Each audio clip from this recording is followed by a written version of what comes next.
హిస్సోపుతో నా పాపము పరిహరింపుము.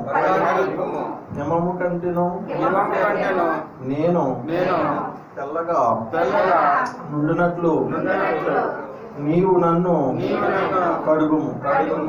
ఉత్సాహము సంతోషములు నాకు వినిపింపుము. అప్పుడు నీవు విరిచిన ఎముకలు హర్షించును. నా పాపములకు విముఖుడవై కమ్ము.